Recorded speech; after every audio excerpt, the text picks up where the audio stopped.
Dr. Amanda Mitchell stood motionless before the curved quantum display, her reflection ghosting against the holographic representation of Earth's solar system.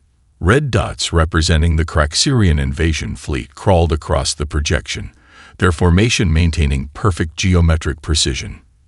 These aliens, for all their supposed superiority, were almost painfully predictable in their military doctrine. "They're exactly where you said they'd be," General James Cooper remarked, his weathered face illuminated by the soft blue glow of the command center's ambient lighting. The underground facility, nestled deep within the Rocky Mountains, hummed with quiet efficiency as dozens of operators monitored their stations. Amanda allowed herself a small smile. The Craxirian Empire has conquered 317 civilizations using the same approach. Why change what works? She traced her finger through the hologram, highlighting the fleet's trajectory. Their psychological warfare relies on emerging from subspace at precisely calculated positions to demonstrate their technological superiority. The general nodded, his arms crossed over his dress uniform. "And they have no idea we've been watching them for the past 6 months. Their sensors are good, but they're looking for radio waves, radiation signatures, and conventional propulsion emissions." Amanda brought up another overlay, this one showing Earth's quantum detection grid. They don't even have a theoretical framework for quantum entanglement monitoring. To them, we're still playing with rockets and nuclear fission. Lieutenant Jessica Barnes, their lead signals analyst, spoke up from her station. "Dr. Mitchell, we're detecting their preliminary scanning protocols. They're building their first impression of Earth's capabilities." "Perfect."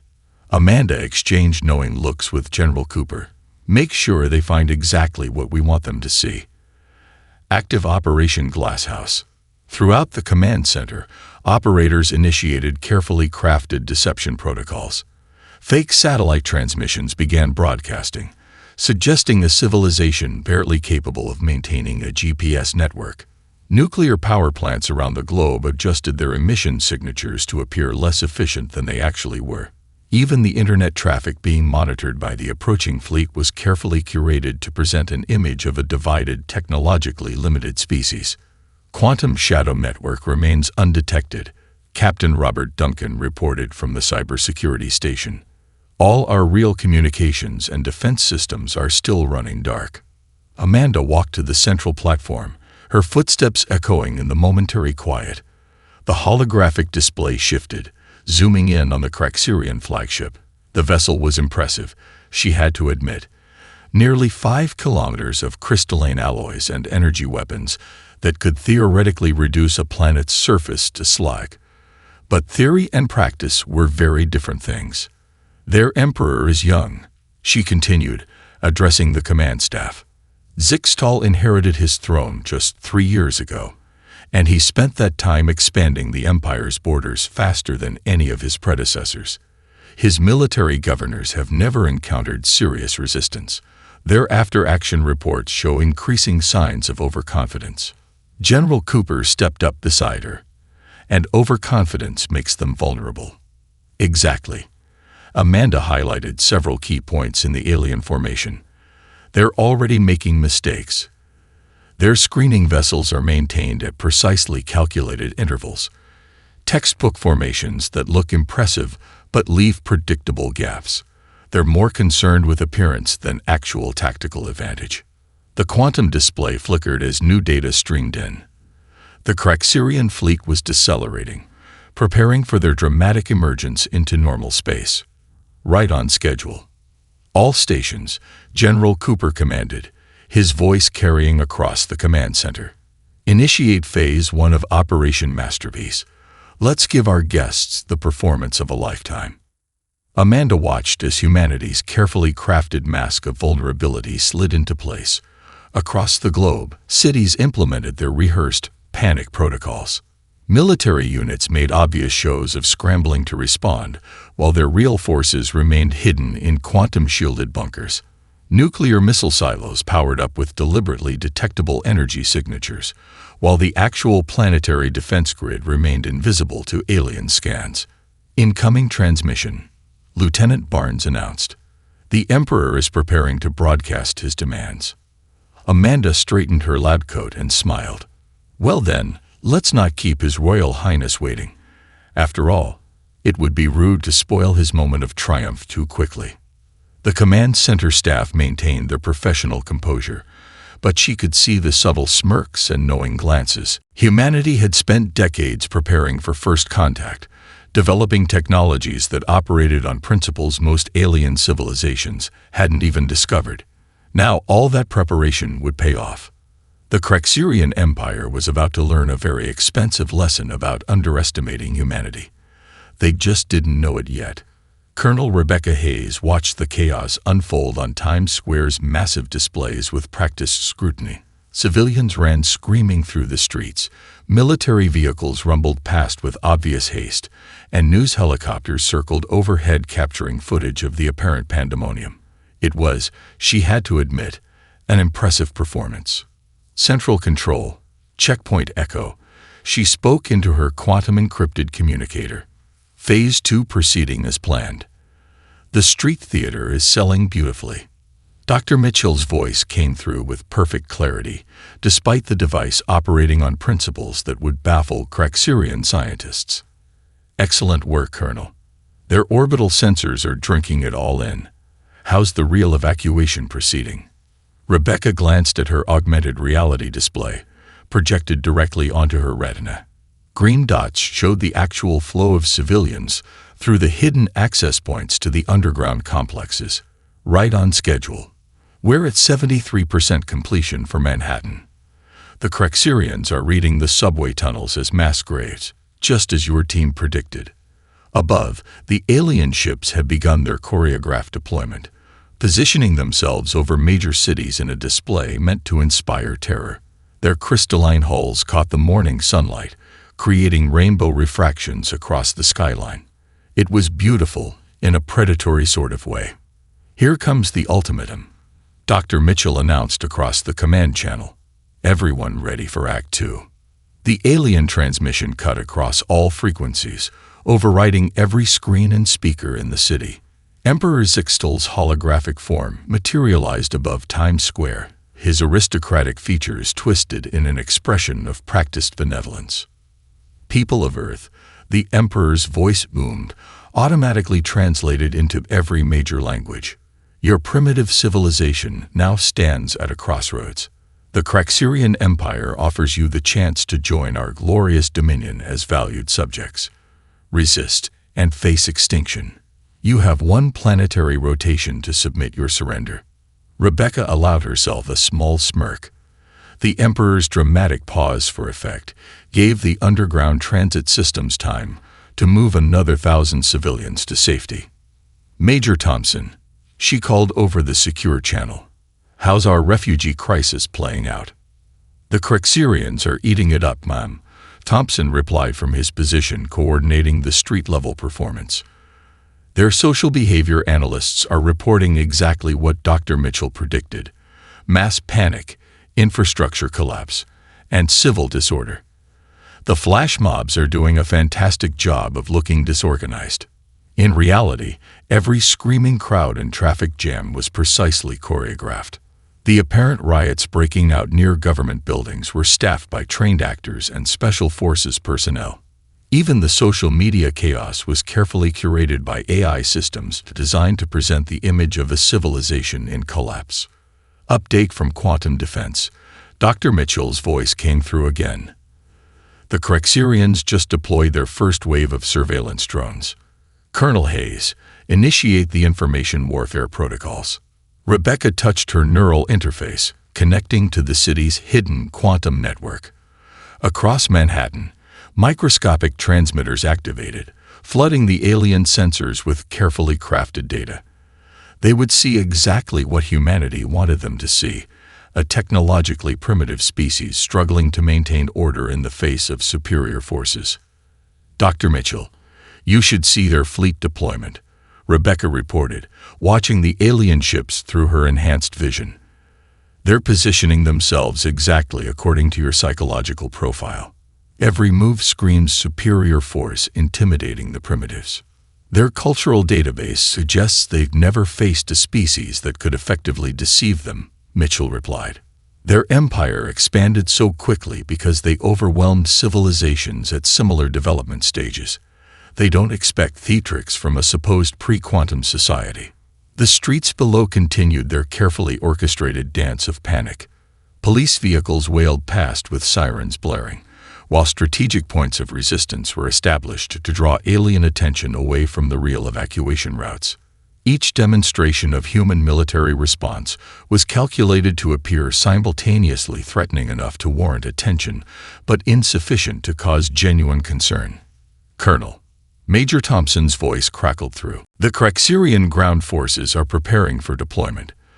Their tactical analysts are predicting between 60 to 70% civilian casualties from their peacekeeping operation. Rebecca checked her augmented display again. 85% of Manhattan's population was now safely underground. Let them come, she responded, watching another alien ship take position over the harbor. By the time they realize this entire city is a stage, it'll be too late. In the distance, the first Craxirian dropships began their descent, their wake creating ripples across the water. They moved with military precision, completely unaware that every landing zone had been prepared weeks in advance. Earth's greatest victory would begin with its greatest performance, and the show was about to enter its next act. Lieutenant Michael Torres crouched behind a burned-out police car, his uniform deliberately stained and torn. Above him, Craxirian peacekeeping forces swept the streets of Seattle with their advanced scanning equipment. He keyed his quantum communicator, the signal invisible to alien detection systems. "This is Honeypot Lead," he whispered. "The fish are approaching the net. Permission to proceed with Phase 3. "Granted," Dr. Mitchell's voice replied through his neural implant.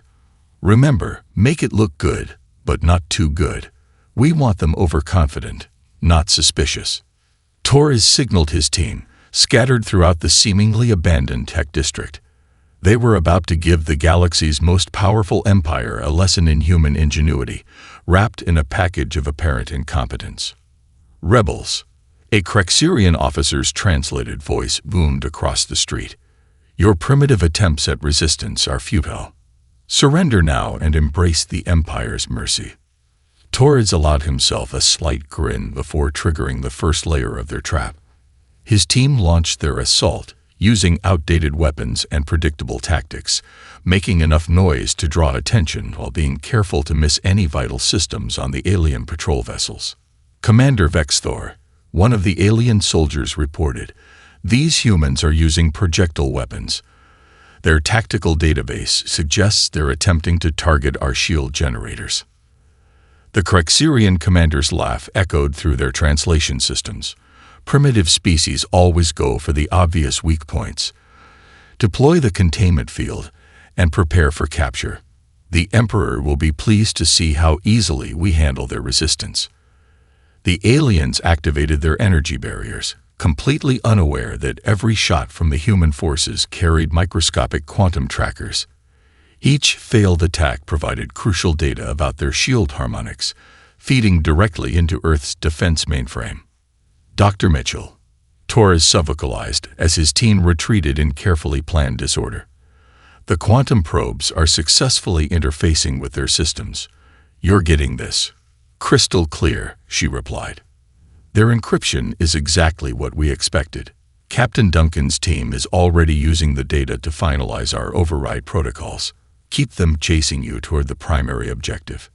Torres led his forces through the city streets, leaving obvious trails and making rookie tactical mistakes that any military force would eagerly exploit. The Craxirians followed, their confidence growing with each successful prediction of human behavior. "Commander," another alien officer reported, "we're detecting significant power signatures from that research facility.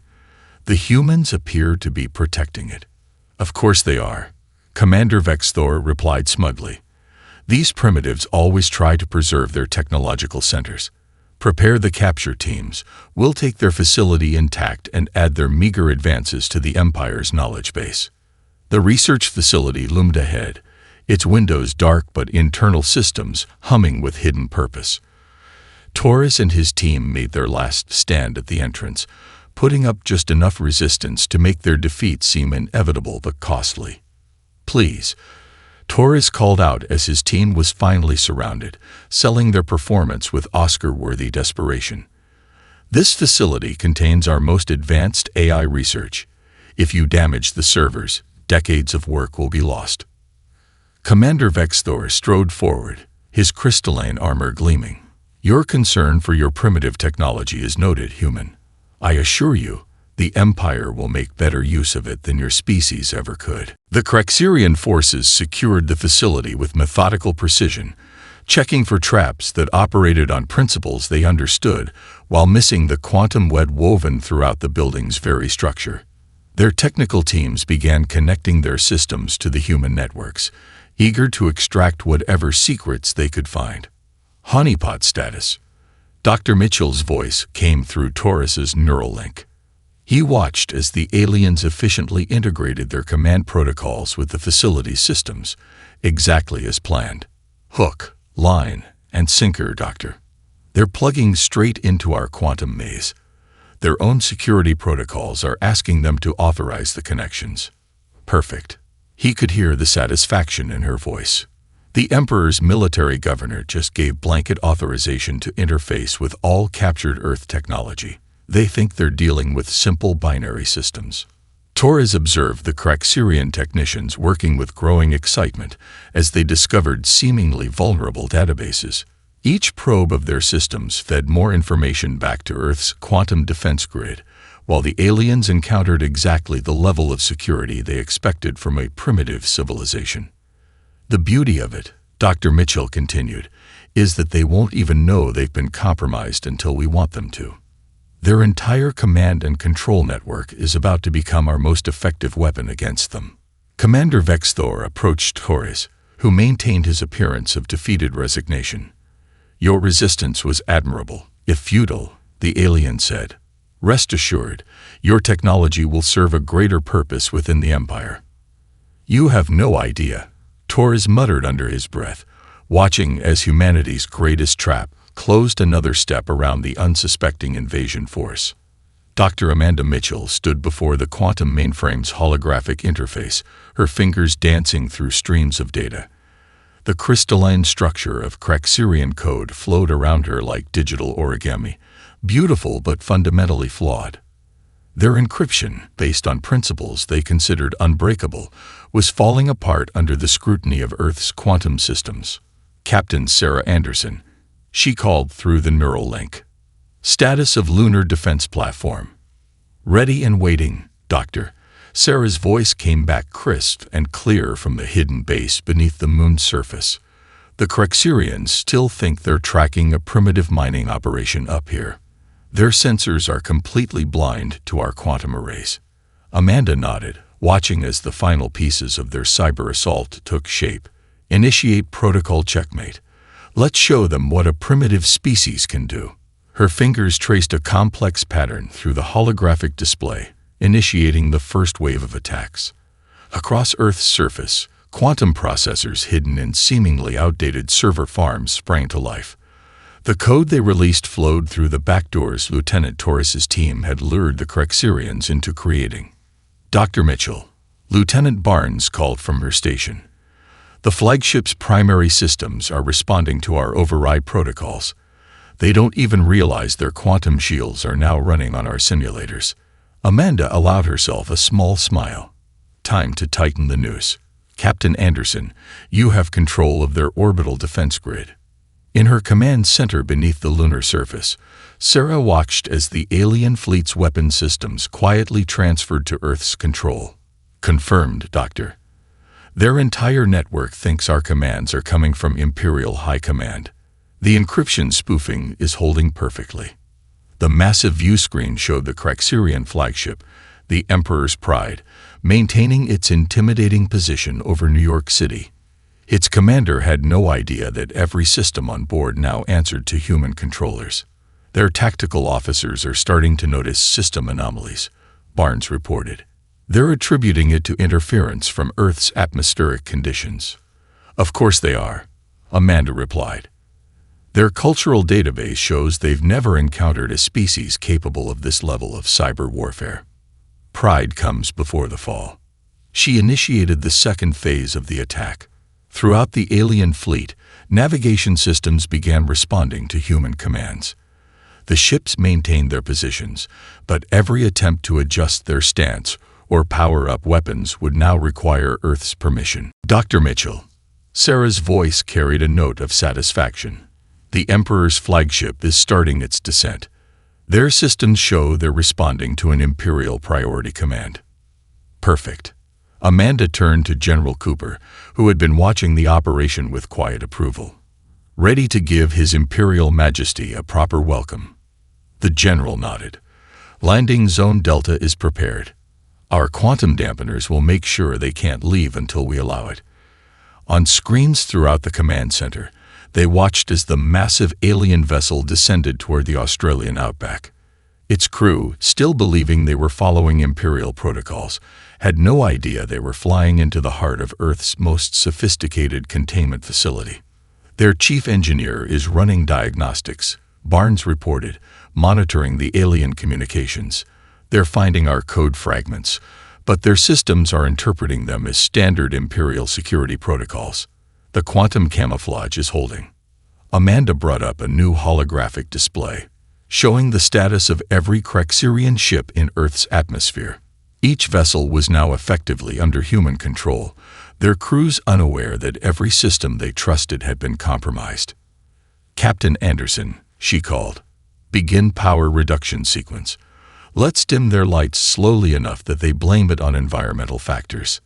Across the globe, Crexirian ships began experiencing subtle power fluctuations. Their mighty engines, capable of interstellar travel, were being throttled back by what their diagnostic systems reported as atmospheric interference. The Emperor's advisors are demanding explanations, Barnes announced, monitoring their internal communications. Their Science Council is preparing a report blaming the power issues on Earth's primitive electromagnetic fields. Amanda started the final sequence of their cyber assault. Let them grasp at explanations. By the time they realize what's really happening, their entire command structure will be operating on our terms. Through the quantum network, she could feel the pulse of every compromised system, every overwritten command protocol, every spoofed security measure. The Crexirian Empire had spent centuries building what they thought was an impenetrable digital fortress. It had taken Earth's quantum systems less than a day to turn it into humanity's most powerful weapon. Dr. Mitchell, Sarah reported from the lunar base. The flagship has landed. They're exactly where we want them. Excellent. Amanda turned to General Cooper. Shall we go greet our distinguished visitors? I believe it's time to show them what Earth's primitive technology can really do. Major David Rodriguez watched from his command post as the Crexirian warship positioned itself above Mount Rushmore. The alien vessel's crystalline hull gleamed in the morning sun, its weapon systems charging for what they intended to be a devastating display of power. Intelligence had confirmed this would be their target, destroying a symbol of human achievement to break Earth's spirit. All quantum grid nodes are in position, he reported through his neural link. Ready to initiate Operation Prism on your mark, Dr. Mitchell. Confirmed, Major. Her voice carried a hint of anticipation. Let them fire the first shot. Let's show them how Earth handles bullies. The Crexirian ship's main cannon began to glow with gathered energy. On his quantum display, Rodriguez could see the alien crew's confidence in their telemetry readings. They had no idea every system on their ship had been subtly recalibrated by Earth's defense grid. Energy buildup detected. Lieutenant Emma Chase reported from her station. They're about to fire. The alien weapon discharge, a lance of pure energy streaking toward the presidential monument. In the millisecond before impact, Earth's hidden quantum network activated.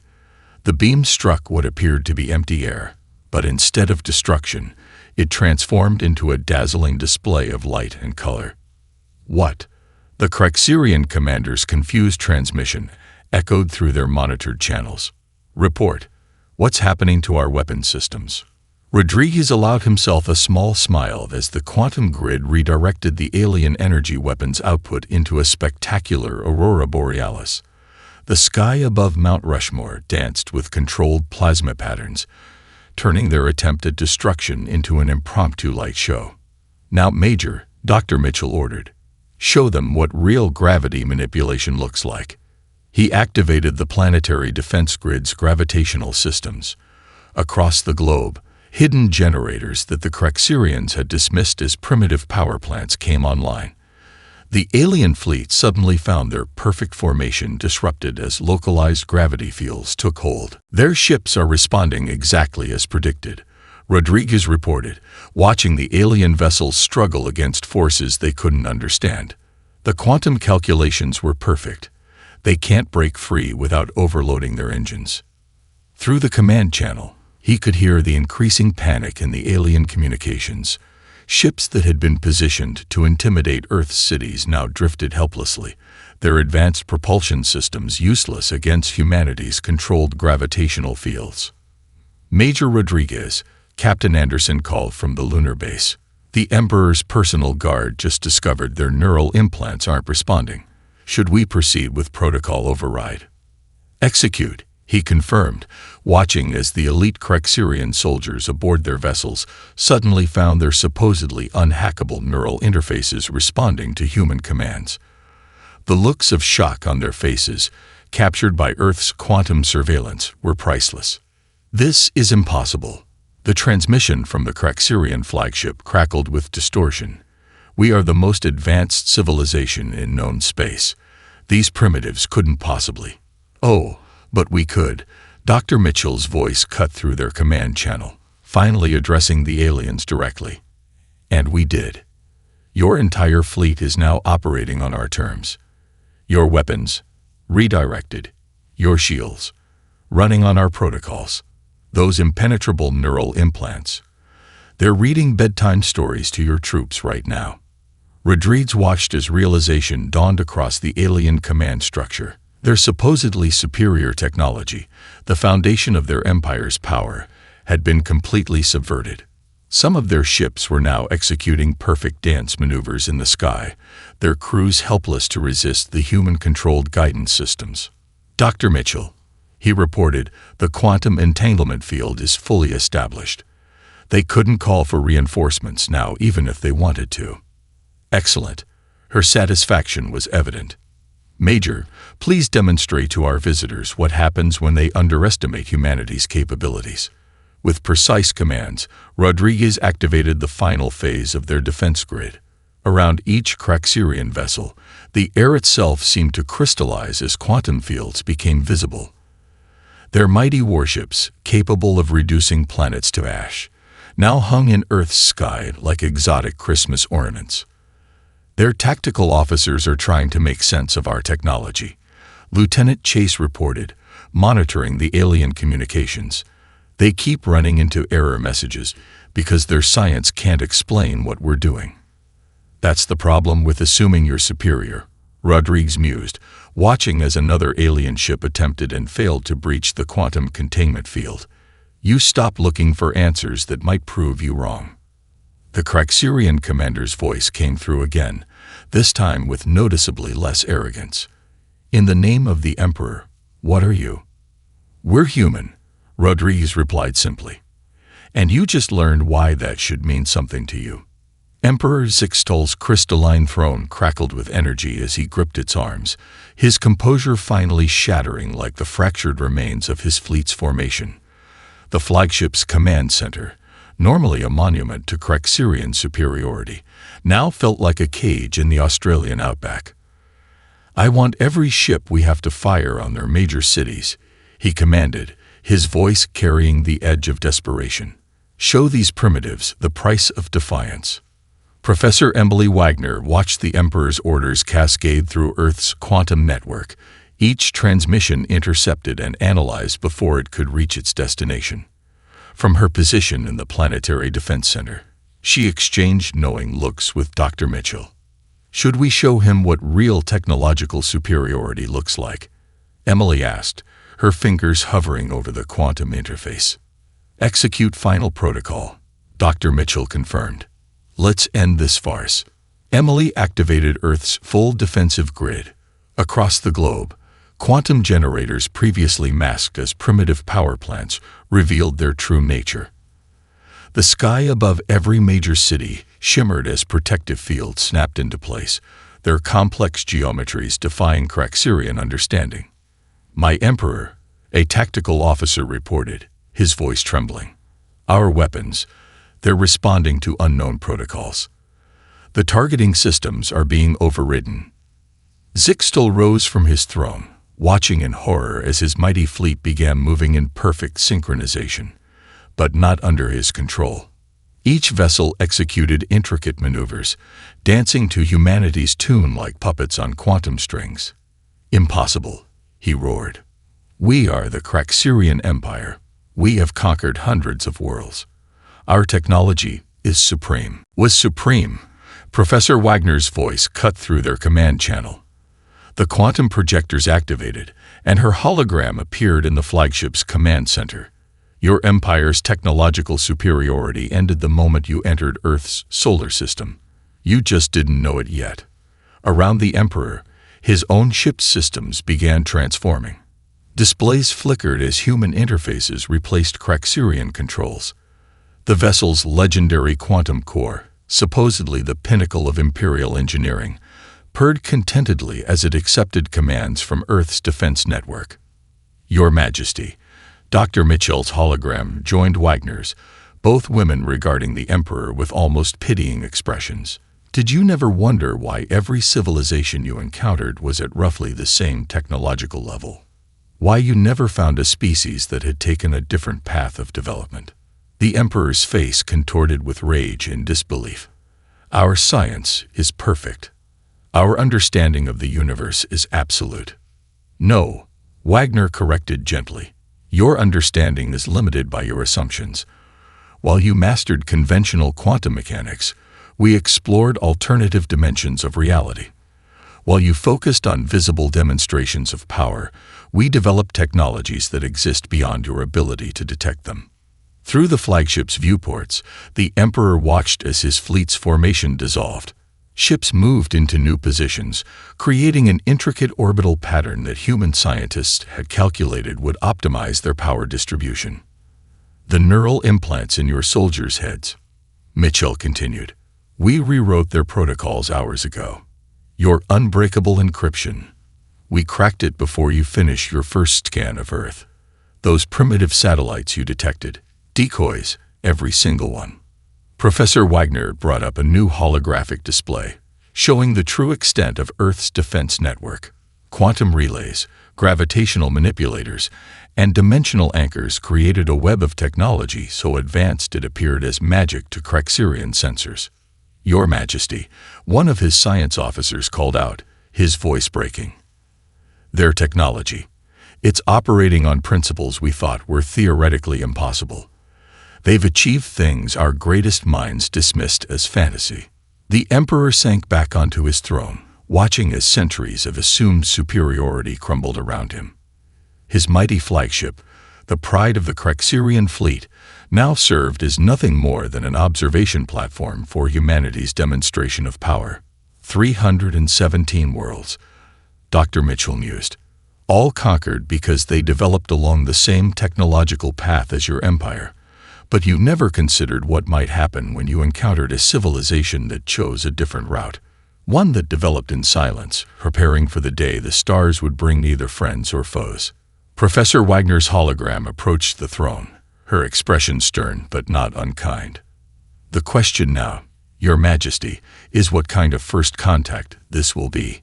Will you be remembered as the Emperor who learned wisdom from defeat, or the one whose pride destroyed his empire?" Admiral William Harrison walked through the corridors of the Craxirian flagship, his footsteps echoing against crystalline floors that had never been meant to bear human feet.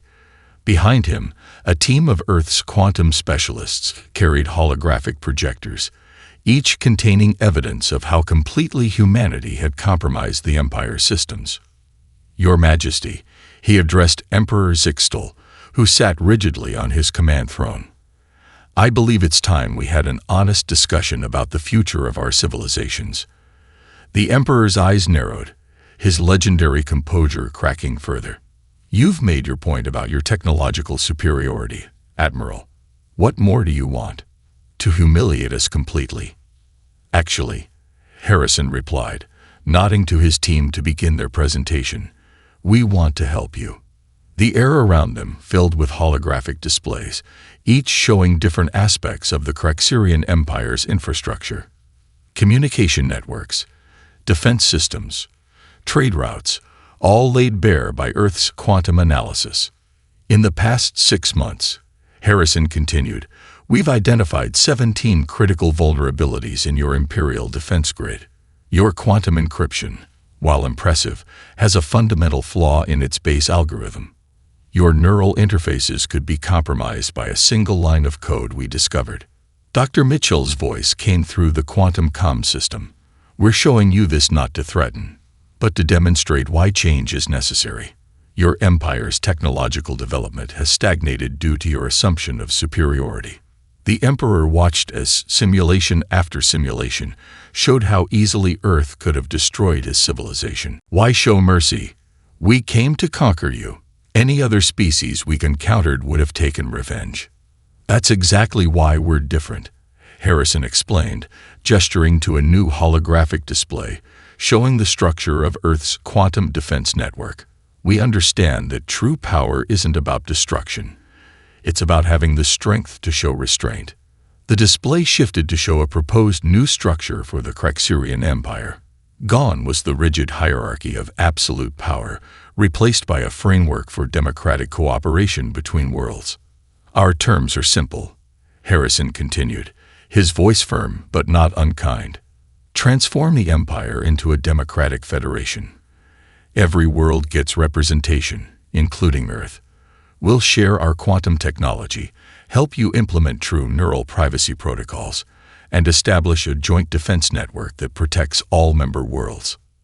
The Emperor's scientific advisor, who had been studying the technical displays with increasing awe, spoke up. "Your Majesty, their quantum theories. They would revolutionize our understanding of reality itself, the advancements we could achieve together." "And if we refuse?" Zixtal asked, though his tone suggested he already knew the answer. Harrison sighed. "We've already shown you how easily we could dismantle your Empire's technology. But instead of a threat, consider this an opportunity. Your reign could be remembered not for conquest, but for ushering in an unprecedented era of cooperation and advancement." Dr. Mitchell's hologram materialized beside Harrison. "We've prepared a complete transition plan. Your worlds would retain significant autonomy while joining a cooperative federation. Earth doesn't want to rule your empire. We want to help transform it into something greater." The quantum displays shifted again, showing projections of technological and social advancement under the proposed federation. The Emperor watched as simulations demonstrated how sharing Earth's quantum science could solve problems his empire had struggled with for centuries. "Your ancestors built this empire through force," Harrison observed. "You have the chance to transform it through wisdom.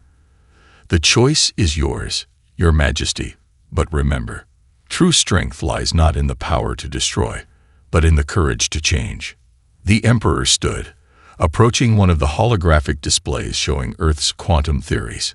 His expression shifted from resignation to genuine curiosity as he studied the complex equations. "All this time," he mused, "we thought we were bringing advancement to primitive worlds. Instead, we were the ones trapped by our own limitations." He turned to Harrison. "Your terms, they're not demands from a conqueror. They're an invitation to evolution." "Exactly," Harrison smiled. "Earth doesn't need an empire as a buffer against hostile species.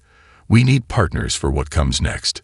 The universe is vast, Your Majesty, and there are wonders out there that neither of our civilizations has imagined yet. We can face them together, as equals." Catherine Walsh stood at the podium in the newly constructed Stellar Federation Assembly, her diplomatic uniform bearing both Earth's quantum insignia and the transformed symbols of the former Craxirian Empire. Below her, representatives from 319 worlds waited for the historic broadcast to begin. Ready to make history? Dr. Mitchell asked through their quantum link, her hologram visible only to Catherine. As ready as anyone can be when helping reshape the destiny of hundreds of civilizations, Catherine replied with a slight smile. She nodded to the quantum technicians, and the universal broadcast began. Former Emperor Zixtal, now first speaker of the Transition Council, approached the podium. His imperial regalia had been replaced by simpler robes that represented his new role as a leader among equals. "My fellow sentients," he began, his words automatically translated for every world watching. "Today marks the end of the Craxirian Empire, but not through defeat. Rather, through enlightenment." He gestured to the Earth delegation. "Our attempt to conquer humanity revealed our own limitations. Their response showed us a better path." The assembly hall's quantum projectors activated, displaying the technological and social advancements achieved in just 3 months of cooperation. Worlds that had struggled under Imperial rule now flourished with access to Earth's quantum science and democratic principles. The neural privacy protocols alone have revolutionized our society, Professor Wagner reported from her research station. Former Imperial subjects can now think freely without fear of surveillance. It sparked a renaissance of innovation across former Imperial space. Catherine watched as Zixtal continued his speech, remembering the private conversation they'd had before the ceremony. The former emperor had confessed that his greatest fear had been appearing weak.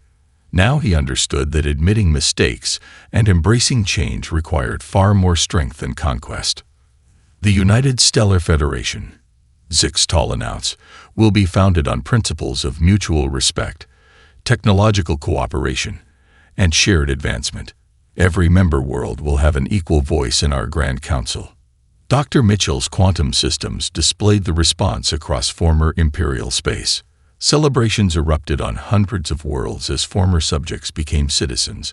Ships that had once enforced Imperial will now carry humanitarian aid and scientific exchanges. "Their scientists are already building on our quantum theories," Lieutenant Barnes reported through the Neuralink. "The combination of Earth's theoretical frameworks with Craxirian engineering is producing innovations we hadn't even considered." Catherine stepped forward to join Zixtal at the podium. "Earth joins this federation not as conquerors or saviors, but as partners. Our victory came not from destroying an empire, but from helping it evolve." The assembly hall's displays showed the first joint projects already underway. Quantum shipyards produced vessels designed by both human and Craxirian engineers. Research facilities combined Earth's theoretical breakthroughs with the former empire's practical experience. The Federation's first joint defense fleet launches next week, Admiral Harrison added through the quantum comm. Ships crewed by both humans and former Imperials, protecting trade routes that benefit everyone. Zixtal raised his hand, and the quantum projectors displayed the Federation's new symbol, a combination of Earth's double helix and the former Empire's crystalline patterns, representing the merger of different paths to advancement. "Let history record," he declared, "that the Craxirian Empire ended not in fire and destruction, but in enlightenment and progress. Humanity didn't defeat us. They helped us become something greater than we ever imagined." Catherine watched as representatives from hundreds of worlds stood in approval. Former Imperial governors now sat beside the leaders of worlds they had once dominated, all equals in the new Federation. "The real challenge begins now," Dr. Mitchell observed through their private link. "Building something new is always harder than destroying the old." "True," Catherine agreed, "but look at what we've already achieved." She gestured to the celebration unfolding around them. 3 months ago, these worlds feared each other. Now they're planning joint colonies and research projects. As the ceremony concluded, Zixtal turned to Catherine with genuine warmth. "My ancestors would be horrified to see the Empire's end," he mused. "They wouldn't understand that it didn't end. It evolved. Thanks to humanity's wisdom, we all have." Catherine smiled as the assembly erupted in applause. Humanity's greatest victory hadn't come from their superior technology or military might. It had come from the simple wisdom of knowing that true strength lies not in domination, but in helping others rise alongside you. The stars above the assembly hall sparkled with new possibility, promising a future where different civilizations would face the universe's challenges together, each contributing their unique strengths to a greater whole. It wasn't the end of a story, but the beginning of a much grander adventure.